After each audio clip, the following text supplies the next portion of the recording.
Welcome everyone. In today's session, we are discussing about the essay on shaking hands by A.G. Gardiner.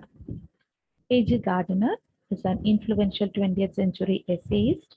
He is widely recognized for his thought-provoking, delightful, and humorous portrayal of our day-to-day life. This particular essay, he is talking about the custom of shaking hands. And this custom of shaking hands is portrayed in this essay as an amicable practice, a very jovial one, friendly in nature, but still it's not free from criticism. And the writer analyzes the reason for the criticism, and he found out that based on hygienic grounds, the accusation came up. And generally speaking, this custom of shaking hands is very jovial. It shares our happiness with others, especially when we meet a person, and shares our thoughts, our feelings towards a person when he is about to part with us. And he is suggesting different ways of stopping this custom. Either they can implement an act of parliament or a heavy code of penalties to stop this particular custom. Eventually, there are many people in the world who go through their life without ever shaking hands. Then the essayist compiled various ways of salutation with that of the Western custom of shaking hands. And he listed out a few customs from different cultures, like the Japanese bows down, the Indian salams, and the Chinese makes a great motion of the hand, whereas the Arab touches the breast of his friend to show their salutation. And he also states that one particular culture's way of greeting or salutation seems indecent and primitive to the other country.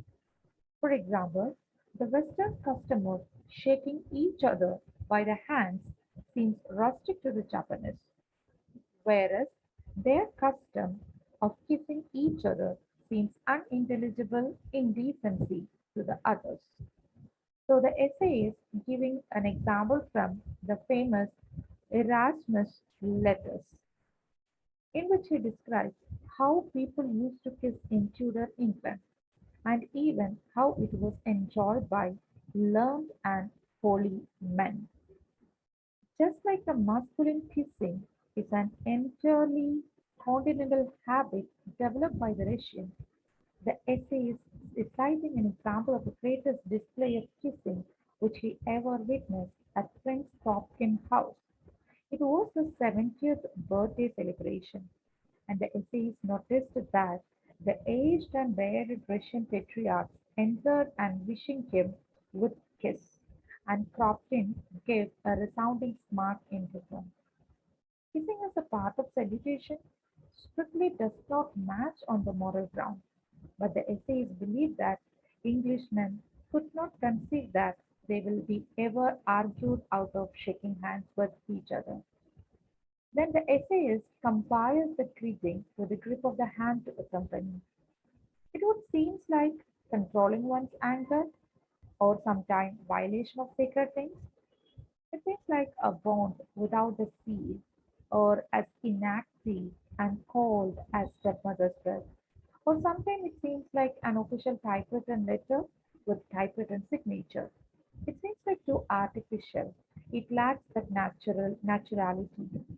And it seems as without shaking hands, we are revolting with our hands.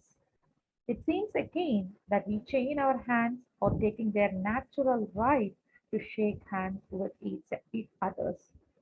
And the essayist is criticizing shaking hands on hygienic grounds, as we should not refer to shake hands with wormy hands, clumsy hands, listless hands, limp, skinny, and energetic hands, and the horror and hatred with which Uriah Heep filled our youthful mind was conveyed more through the touch of his hand than any other situation.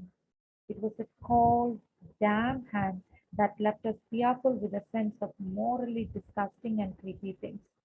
The essay tells us that sometimes shaking hands shows pollution, dishonesty, or sometimes courage also. And then the essayist is talking about how, by shaking hands, how people are discovering something. The essay is giving us an example of a publisher speaker who advances with outstretched hand and places it in yours as though he wants to get rid of it.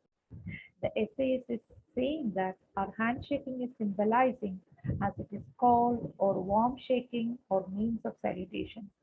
According to the essayist, handshaking should be mutual and should not be unresponsive like jellyfish.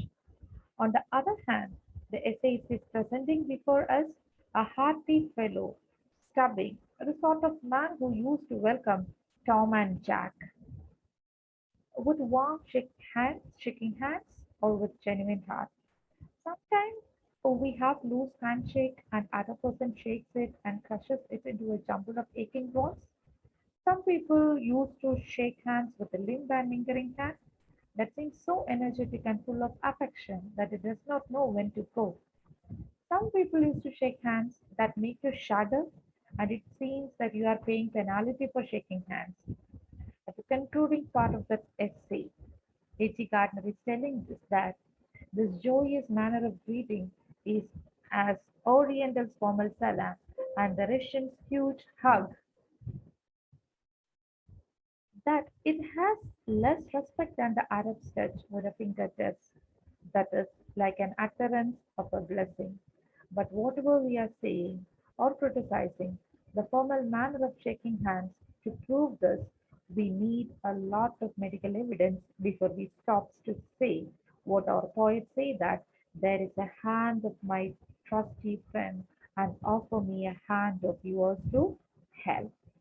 And this particular essay, when we go for a detailed analysis, we could see the theme of civility, conflict, change, perception, and choice have been discussed.